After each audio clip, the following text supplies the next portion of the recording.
Coming up on Secrets of the Dead, an incredible find in the desert of Egypt. A pharaoh's tomb, which seemed to be intact, filled with marvels worthy of the 1001 Nights. But overshadowed by World War II. War was going on in Europe, so who's going to pay any attention to an archaeological find in Egypt? 70 years later, archaeologists are taking a closer look at the legacy of this mysterious pharaoh. He had the chutzpah to make this new city come alive. The Silver Pharaoh on Secrets of the Dead.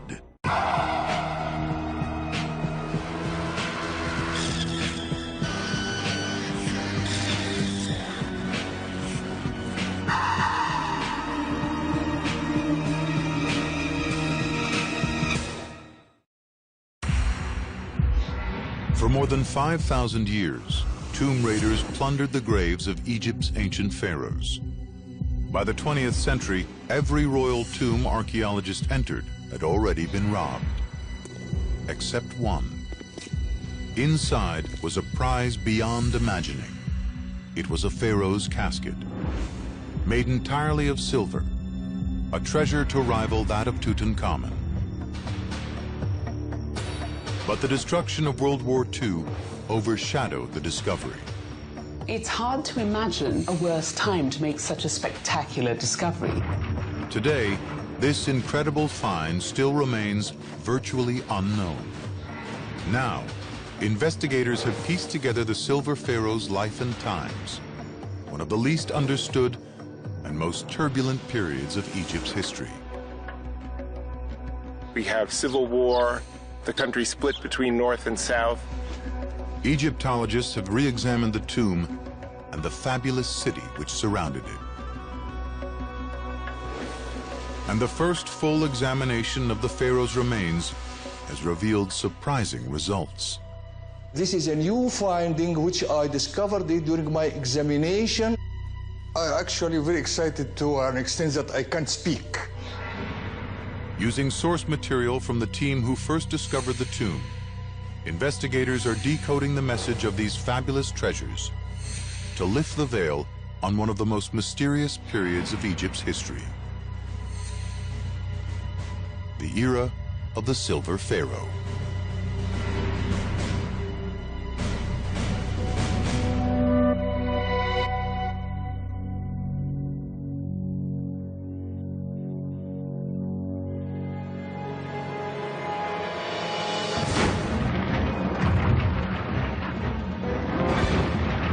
February 1940. Adolf Hitler has launched his blitzkrieg in Europe. The first savage blow in a war which will soon engulf the world.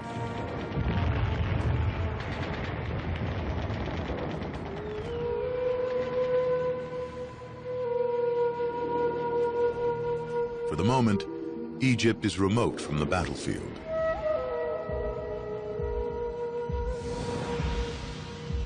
At an excavation site near the Nile, a French archaeology team has been toiling for more than a decade.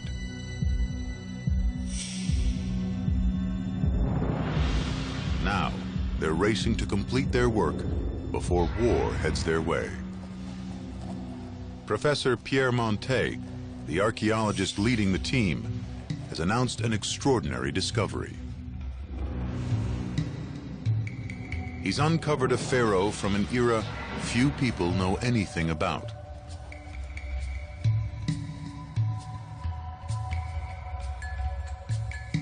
What Montet finds here will rewrite the story of ancient Egypt.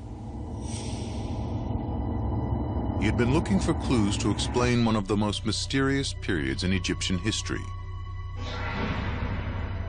Around 1000 BC. It was a brief but dark era in ancient Egypt's 3,000-year history. Egypt's Great Pyramid was built by Pharaoh Khufu in what's called the 4th Dynasty.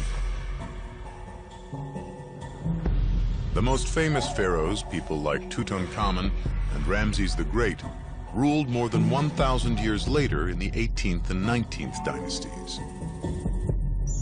The last of the pharaohs, Cleopatra, ruled another 1,000 years after that.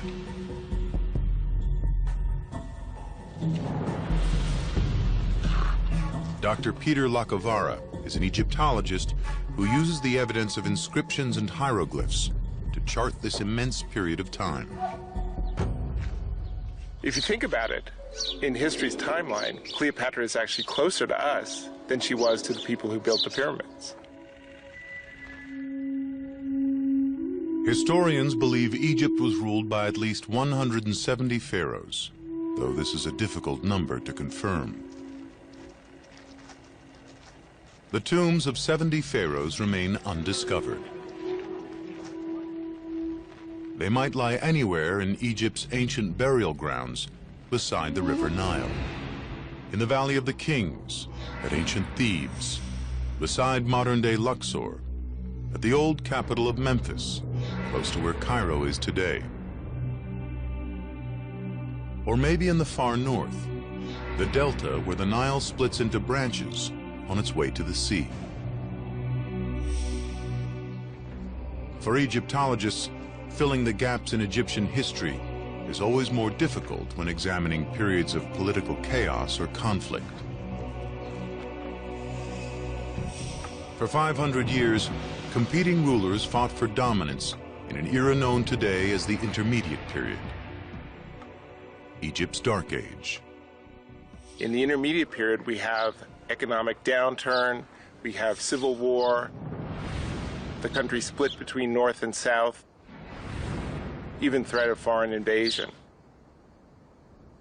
Civil discord is bad for archaeologists. We don't have the great monuments, the historical inscriptions, the private statues. People are just too busy trying to stay alive. The lack of archaeological evidence means there is still much to be learned about this era. Clues can be found in some of the best-known stories in the world.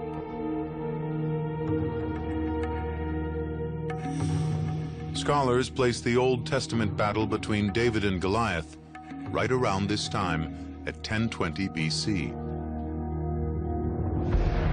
The Bible describes how a pharaoh of this era invaded the Holy Land around 950 BC. On this wall, we have Shoshank I, who's recorded in the Bible as Shishak, who sacked the Temple of Solomon and brought the Ark of the Covenant back to Egypt. These tantalizing stories linking Egypt and the Holy Land are what inspired Pierre Montet. He began digging in 1928 at Tanis in the Nile Delta.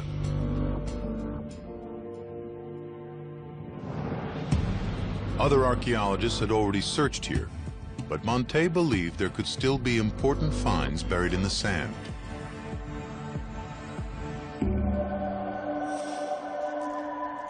And soon, Montet's hunch began to pay off.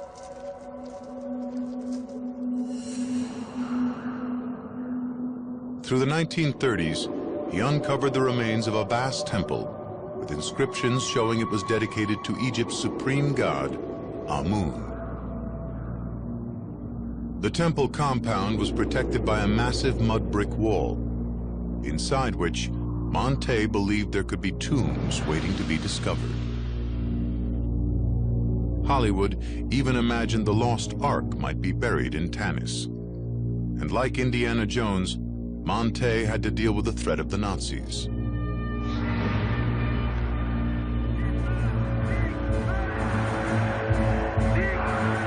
While Montet worked in the desert of Egypt, Europe was on the brink of war, with Adolf Hitler threatening to unleash his stormtroopers at any moment. Although Montet had found a great many carved blocks, pieces of temples and things, he hadn't found anything truly spectacular that would set the world alight. At the same time, there were all these rumblings of war in Europe, so he was always casting half an eye backwards to see what was going on. So it must have been an incredibly tense time for him. In Tanis, Montet's diggers had almost completed their sweep of the temple compound when they came to a spot close to the mud brick wall. They were digging right here at the southwest corner of the temple when they came upon the roof of an enormous tomb complex. As an archaeologist, Monte's heart must have been pounding. Monte quickly scrambled down into the tomb. In the shadows, he could make out a whole series of burial chambers.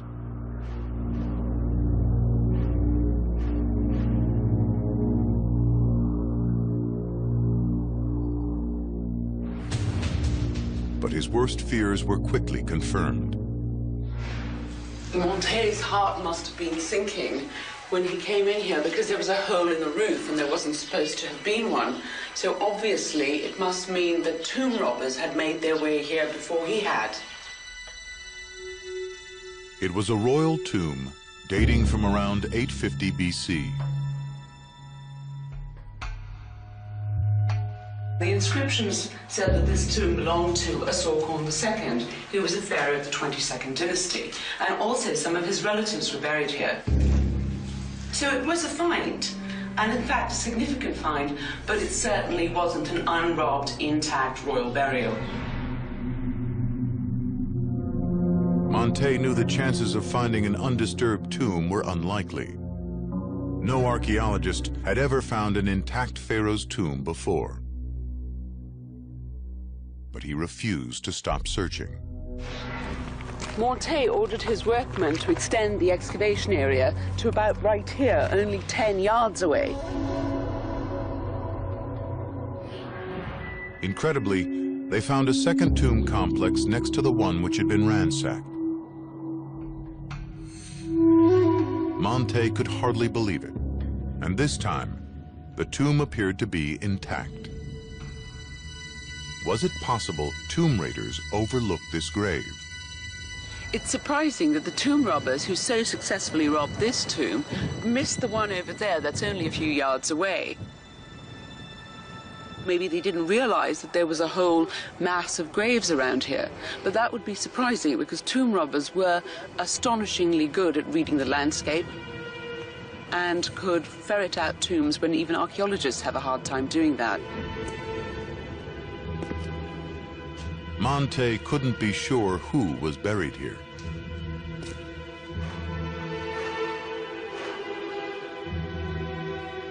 But as he entered the antechamber, the answer appeared.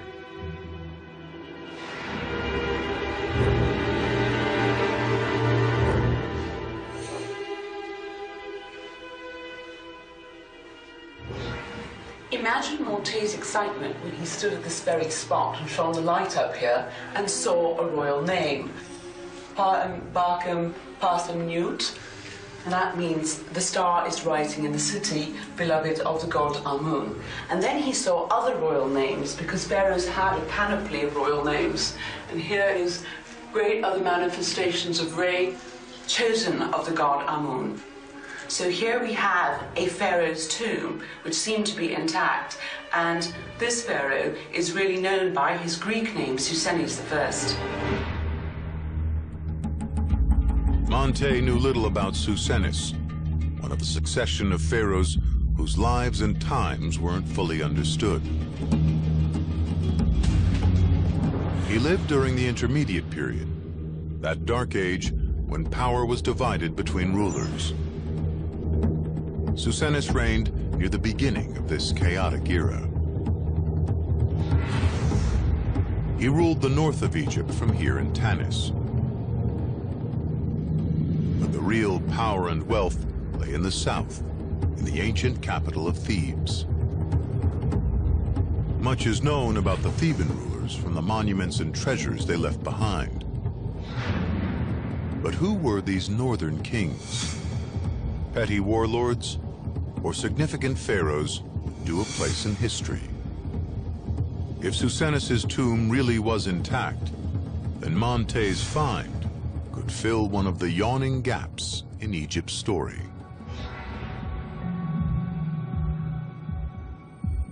The doorway of the burial chamber itself was still tightly sealed with a massive block of solid granite. It took 6 days of back-breaking work to shatter it into pieces. then, finally, Monte could enter the tomb itself.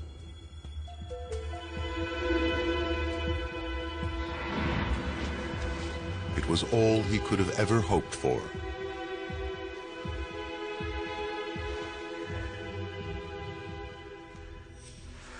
Monte said the tomb was filled with marvels worthy of the 1001 Nights, and indeed it was, because on the floor of the tomb right here, there were hundreds of figurines. There were gemstones, precious metals. Monte knew he was the first person to touch these treasures since they were placed here 3,000 years earlier. This photograph, taken moments after Monte entered, shows exactly what he saw. But there was no sign of a mummy or casket. They lay, as is typical in pharaonic tombs, inside a huge stone sarcophagus, which almost filled the chamber.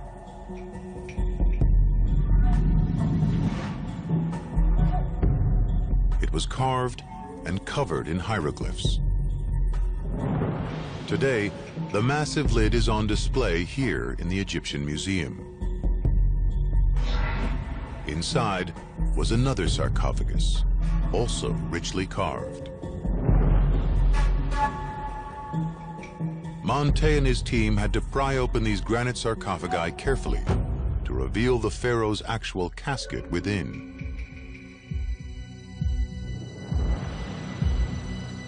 When news of the find emerged, Monte was told to expect a very important guest.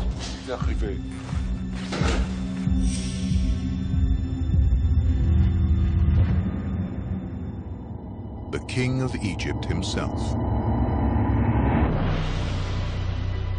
Monte agreed to leave the most important find, Susenis's casket, sealed until the king was there to behold the incredible discovery.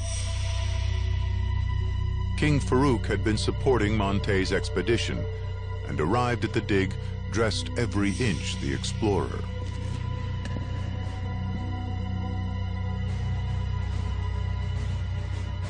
Monte pointed out the cartouche, which showed the signature of the man who was Egypt's king 3,000 years before.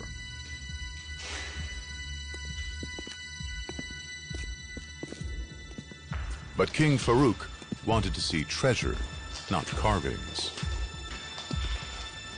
He'd been promised something unique, completely different from what he had seen so often on other digs. He was not disappointed.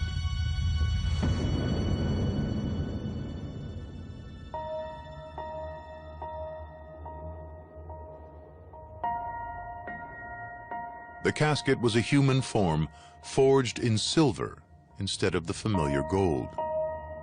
Nothing like it had ever been found before or since.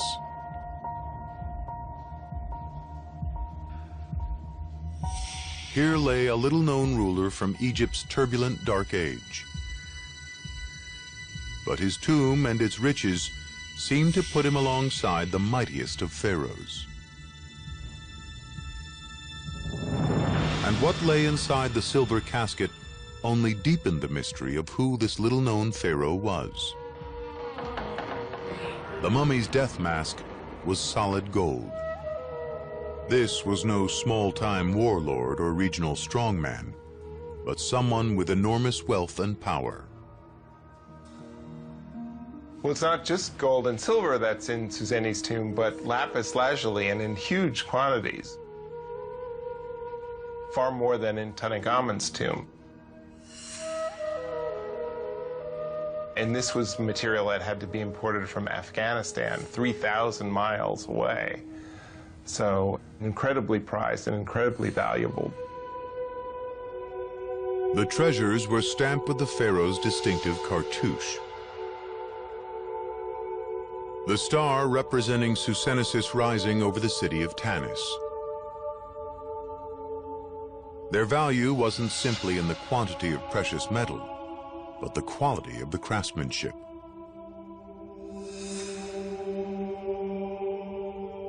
They're beautifully made, beautifully designed.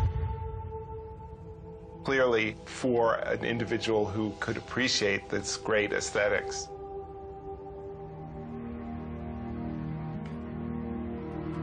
Montet needed months to meticulously examine the incredible treasures he'd found, but he didn't have that luxury.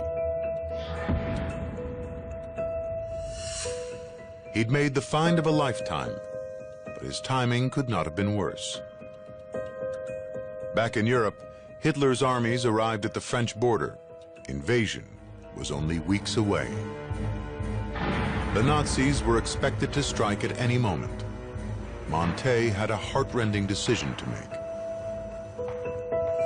His family, a wife and 3 little girls, had been in Egypt with him, sharing the excitement as each new discovery came to light.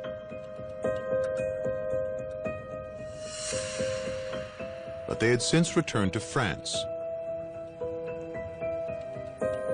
Should he stay to complete his work, or quit to be with his family? It didn't take long to decide. Montet packed up the treasures from the tomb and ordered the excavation sites be shut down. Work ceased, and Montet rushed back to his family in France as World War II began to rage. He wouldn't make it back to Egypt for 5 years.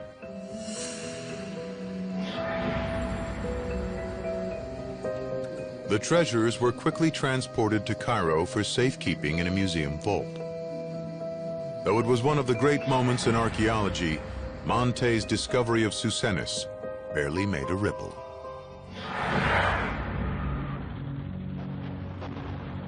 There was war going on in Europe, so who's going to pay any attention to an archaeological find in Egypt? Because of this, even today, we don't really know enough about Montet's amazing discovery. When Tutankhamun was unearthed nearly 20 years earlier, it made headlines around the world. And when his mummy was examined, the cameras were there too. It was a grand affair, conducted by a professor of anatomy at Cairo University, Professor Douglas Derry. In 1940, Professor Derry received another invitation. He was asked to examine an exciting find from northern Egypt, an obscure pharaoh named Susenis, or at least the parts of him that remained. He was buried in the Nile Delta, which is a very wet, damp environment, while other people were buried in the Valley of the Kings, which is in the desert. So anyone buried in the Delta is prone to decompose because of the dampness. It's very difficult to study mummies that were buried there.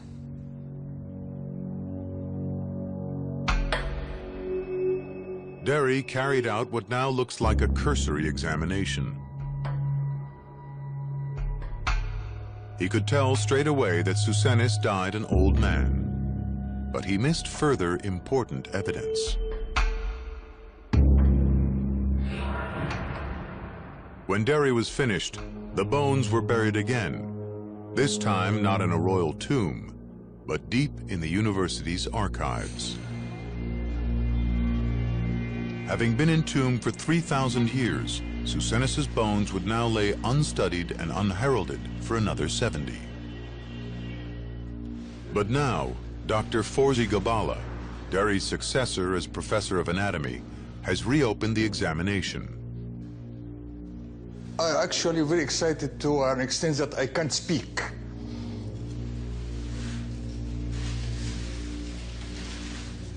There is nothing published in detail about this skeleton, which could explain his state of health and way of living.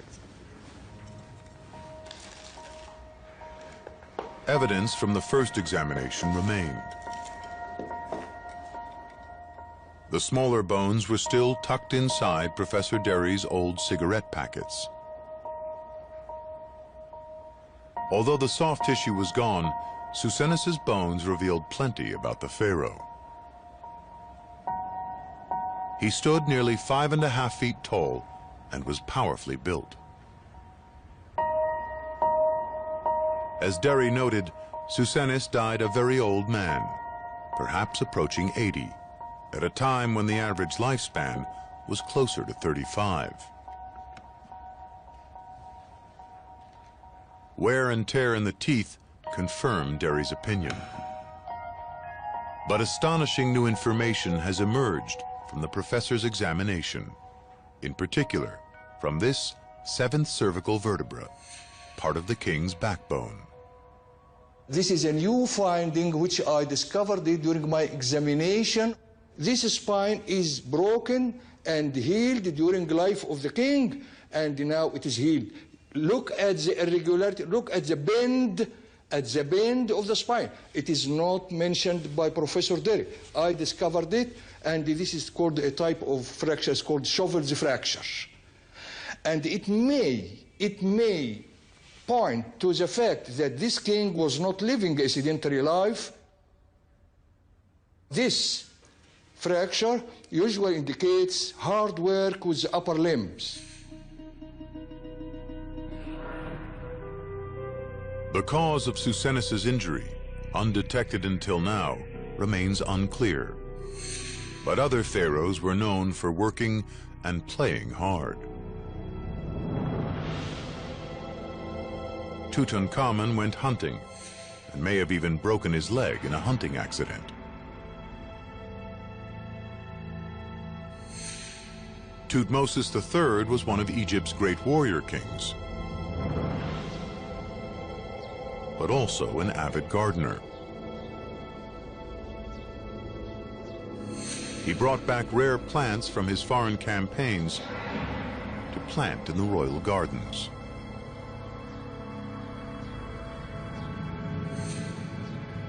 What kept Susenis busy here in Tanis is a mystery, which will now keep scholars guessing.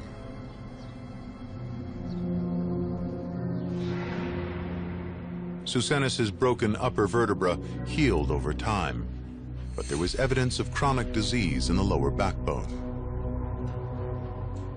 This king was suffering from a disease of connective tissue, a rheumatic disease, in the form of ossification of the ligaments of the vertebral column. Professor Derry mentioned this, but didn't diagnose the cause of this. The first detailed examination of Susenis's bones provided important new insights into his life. And for the first time, a forensic artist could speculate on what Susenis may have actually looked like. What is absolutely fascinating to anyone looking at this head is his right eye appears slightly higher than the left one. The socket is actually set higher, so this cheekbone starts higher and is set higher there than this one. It must be reflected in the face. Melissa Dring holds a degree in the psychology of facial identification and studied forensic reconstruction with the FBI. Dead for 3,000 years, the sketch brings the Silver Pharaoh back to life. Susenis. Here he is.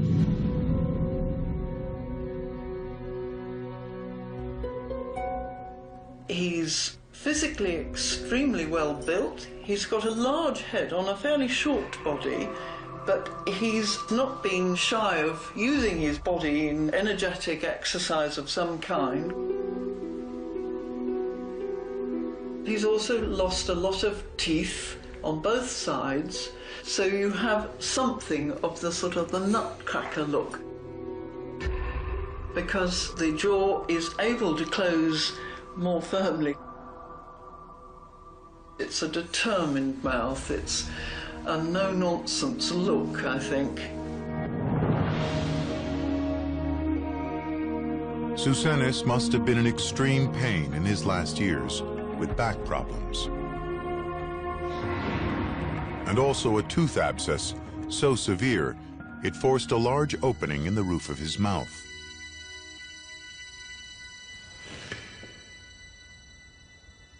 This is the cavity of the abscess, and the infection was so heavy and extensive that it also opens on the inside, on the surface of the palate. This is the hard palate, and as we see, the opening is great and the abscess was great.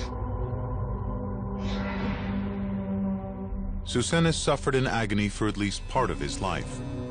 But do his bones reveal anything about his death? As far as I see, from the bones, there is nothing apparent to lead to death.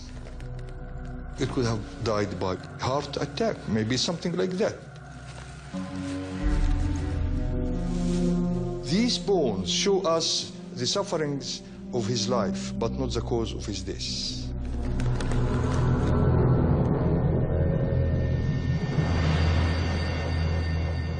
The fact that Susenes lived so long, despite his medical history, tells Egyptologists that above all, he was a survivor. The fact that he was physically strong and long-lived absolutely must have contributed to his success as a ruler. He managed to reign for 46 years, which was a very long time. People like Tutankhamun died when they were teenagers. So someone like Susenes really could make a difference. Susenes' 46-year reign made him one of the longest-serving of all Egypt's pharaohs. The treasures from his tomb, as well as his physical remains, have yielded a great deal of new information.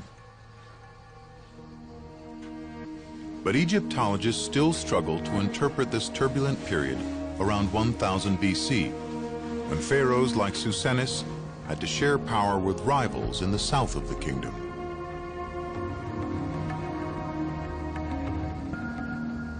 It's ironic, but this dark age in Egyptian history followed a period when the pharaohs were at their greatest height of power. The turmoil that plagued Susenes' reign actually began 200 years earlier and was started by the most powerful pharaoh of them all. Egypt reached the peak of its power under Ramses II, Ramses the Great. He was a prolific builder, the greatest builder Egypt had ever seen, and had as many as 100 children. Before Ramses, Egypt had just two power centers: Thebes and Memphis.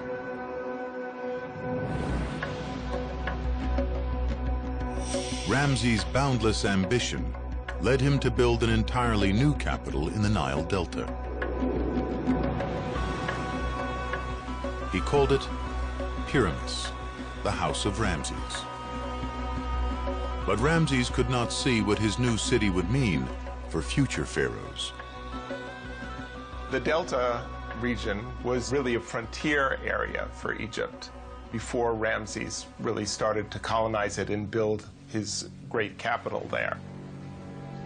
It sort of threw things off balance.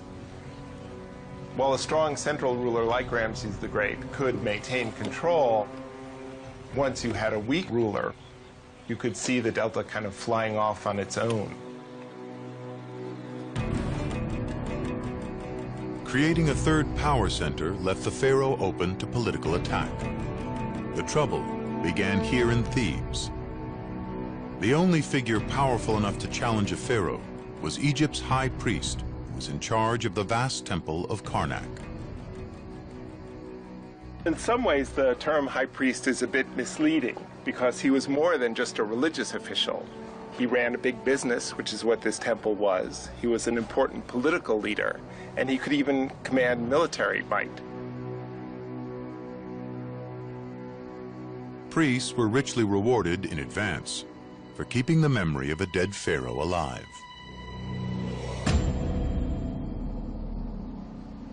A king would leave an estate to the temple, and then the priests of the temple would maintain his cult, would maintain his monuments, keep his memory alive, which was essential to the Egyptians.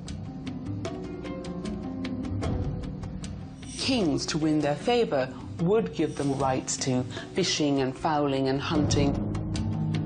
or rights to mines, or even trade along the Nile. And so the priesthood gained increasing amounts of wealth. They were just getting wealthier and wealthier as time went on, until they eventually decided, why don't we become king? Shortly before Susenis's reign began, the high priests made their play for power.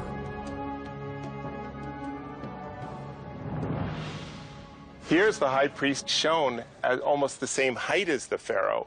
You can see the other priests are much shorter, and previously in Egypt, everyone was shorter than the pharaoh to show their relative status. But here, the high priest has gained so much power that he's almost equivalent to the pharaoh. As the priests asserted their authority, Egypt was riven in two, and 5 centuries of chaos, the intermediate period, would follow. The high priest seized the south, and the pharaoh was exiled to the frontier region, the northern delta. A checkpoint between the north and south was established on the Nile, close to Memphis.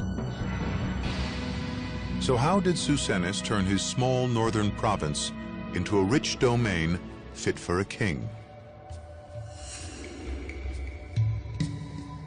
Investigators returned to the treasures from Susenis's tomb, looking for clues. Critical evidence was spotted on this small, seemingly insignificant silver dish called a patera. Archaeologists recognized Susenis's familiar signature, including the star and bird.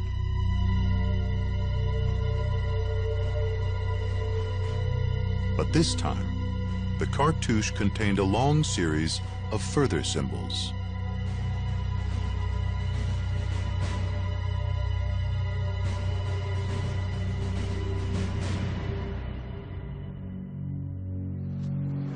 The inscription on the patera reads, "Life to the perfect God, Lord of the two lands, the high priest of Amun, king of the gods, beloved of Amun," and then Susenis. What's very important about this is the fact that we know from this bowl that he held the title of high priest of Amun in the north. The key to understanding his power lay in the hieroglyphs. Susenis was more than just a pharaoh. He was a high priest as well. At last, the mystery of his fabulous treasure hoard was revealed. The pharaoh would traditionally derive his wealth from taxes. If you were a farmer, and that was most of the people of Egypt, you would have to give a certain proportion of your crop yield to the treasury of the pharaoh. As we've seen, the high priest was getting wealthier than the pharaoh, but this way he's combining both sources of income, the wealth of the temple as well as the traditional wealth of the pharaoh. But how did Susenis carve out such a powerful position? A look at the family tree of Egypt's ruling clan makes it clear. The branches lead to the family patriarch at the time when the southern priests revolted. High priest and strongman, Pinejem. Pinejem was high priest here in the Temple of Karnak around 1070 BC. He had 4 sons, 3 of whom succeeded him as high priest. And one, Susenis, went to Tanis where he became pharaoh. But he was also given the title high priest of Amun in the north.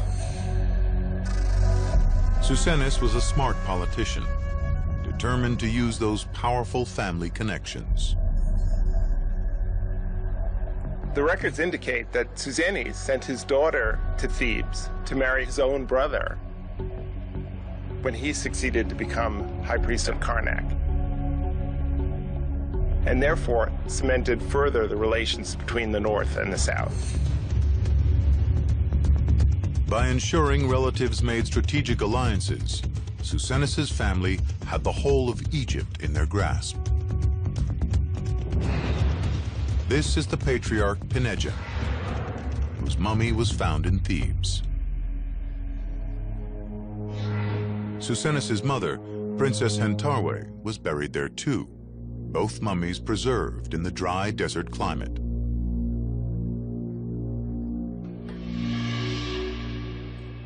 Again, Susenis's sarcophagus gave investigators evidence of just how powerful the family was. Carved in the granite alongside Susenis's name, they found a totally different royal signature. What's very interesting about this cartouche is that if you look at it carefully, you'll see Hetep-her Ma'at, the 19th dynasty king Meren Ptah. Even if you don't know ancient Egyptian, that it looks completely different to Susenis I. Meren-Ptah was the son of Ramses the Great. He'd been buried near Thebes roughly 150 years before Susenis took the throne. But his tomb was opened up, and the sarcophagus was sent to Tanis as a family gift for Susenis. It would have had to be dragged across the desert from the Valley of the Kings and loaded onto a fairly large ship in order to be brought to the north and then bring it up to the delta. Clearly, they had to be friendly relations. You wouldn't have been able to get it across the border had there been strife between the north and the south. Susenis ordered stonemasons to add his cartouche to the sarcophagus, next to the earlier one, to show how his family had risen to join the ranks of the historical greats. By using Merneptah's sarcophagus, he's associating himself with Ramses the Great. He's associated for eternity with the great former rulers of Egypt.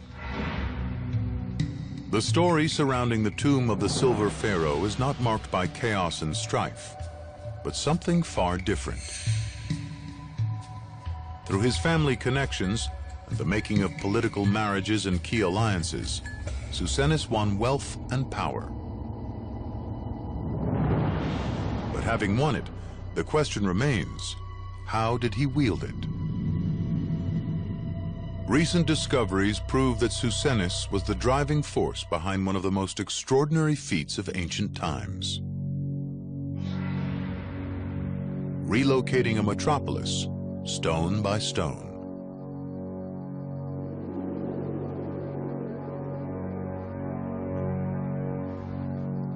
The exact location of Ramses II's fabled capital, Pyramus, was one of the world's great archaeological mysteries. A city of about 250,000 people, one of the largest in the ancient world, vanished in the sands. This was really the holy grail of Egyptian archaeology for many decades. Find Pyramus. In the 1930s, before discovering Susenis's tomb, Pierre Montet uncovered a number of ancient relics at Tanis. And he began to wonder about an amazing possibility. Had he found the archaeologist's holy grail? Montet was absolutely convinced that he had found the missing city of Pyramus, and so he went on record saying that Tanis and Pyramus were one and the same. And the reason he did this was because there were lots and lots of blocks and statues that he found here bearing the name of Ramses II, just like this one. Here you can see the cartouche royal name of Ramses II. So all of these cartouches that were scattered about through the entire site convinced Montet that here we have the city of Pyramus.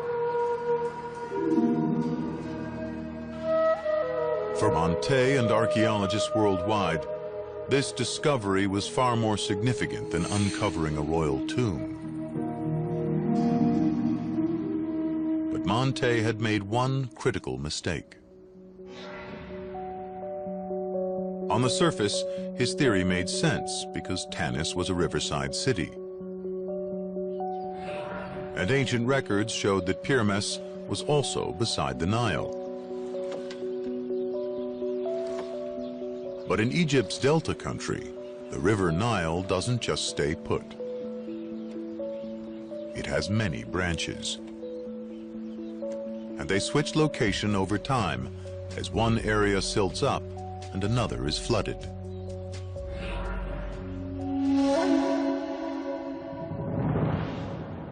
In the 1970s, archaeologists began to question Monte's findings. They focused on a small settlement about 12 miles from Tanis. And discovered evidence of a long-lost branch of the Nile Monte had discounted. They started to dig and found a huge cache of Ramesside period pottery. So they brought in ground-penetrating radar to check out the site. The scans revealed a huge city. The city's foundations, the site where the Nile once flowed, and the ghostly image of Ramses' lost city were all visible on these scans.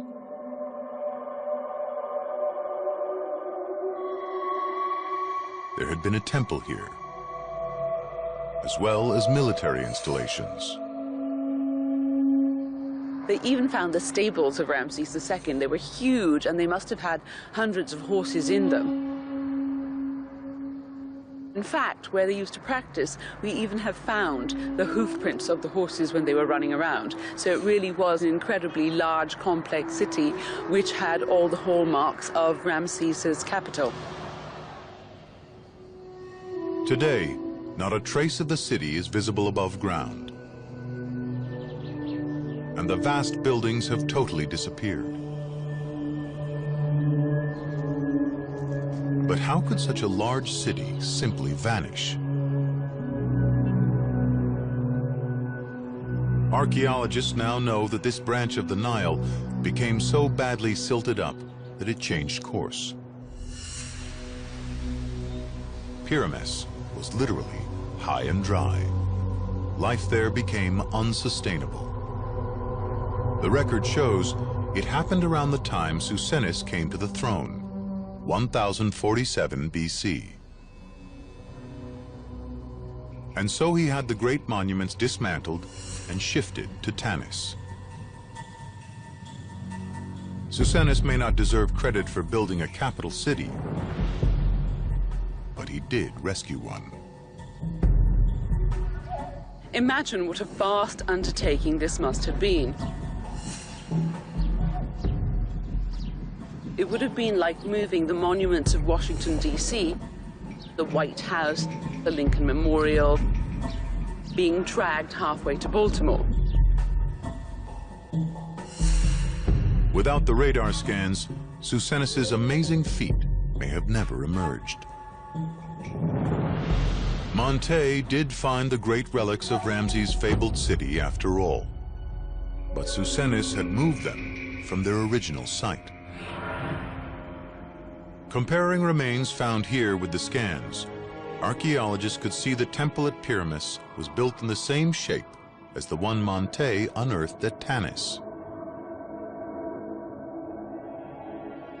Susenis was able to move an entire city, piece by piece. And it was from here that he wielded his incredible power as both the pharaoh and high priest. This is clear evidence that Susenis had the workforce and organization, a good bureaucracy, to move a city from one place to another. He also had the gumption and the chutzpah to make this new city come alive. Susenis' power and wealth and his long reign gave him the luxury of planning the most important decision a pharaoh had to make: how to face the afterlife. The choice of which objects to take to the tomb was an important one. But why, Egyptologists wondered, did he choose silver for his casket, 200 pounds of pure silver. For ancient Egyptians, gold was known as the flesh of the gods because it does not rust or tarnish. The metal had the appearance of lasting forever, like the gods themselves. Silver was called the bones of the gods because of its pale color and sheen. Ancient Egypt had natural gold reserves, but silver was scarce. In the early dynasties, it was considered more precious. But by Susenis's era, Egypt had developed foreign trade routes. Merchants began to glut the market with silver. And by 1000 BC, its value had declined to roughly half that of gold.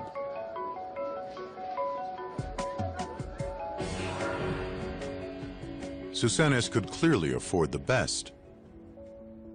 Some of his treasures rival those of Tutankhamun. John Privet, an archaeologist and a silversmith, has studied the question of why Susenis chose silver.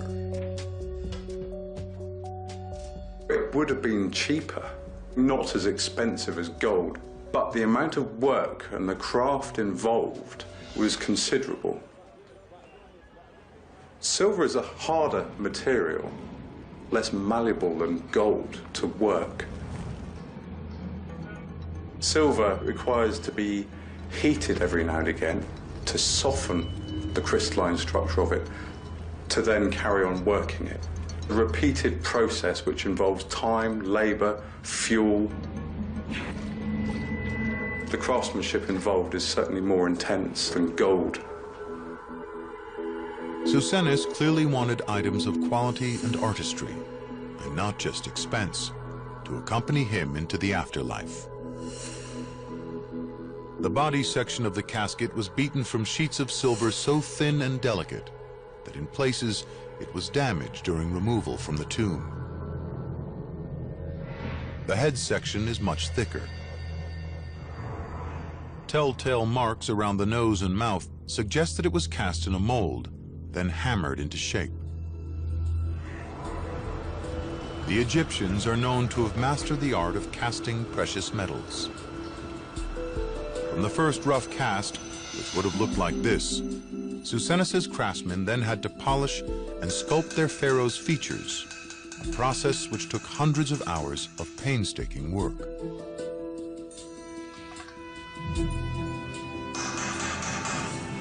Today, the silver casket is one of the great treasures of the Egyptian Museum, a permanent reminder of Pierre Montet's amazing find. After the war, he made new discoveries, but none as dazzling as the Silver Pharaoh. He died in 1966, still believing that the city he'd unearthed was Pyramus. But his remarkable discovery of Susenis's tomb remains one of the key moments in archaeology. Susenis has never enjoyed the fame of Ramses or Tutankhamun, but his star is rising. Investigators are now taking on the work that Montet began and revealing the secrets of what was considered Egypt's Dark Age. Susenis was really an incredible man. He moved the capital city from one place to the next.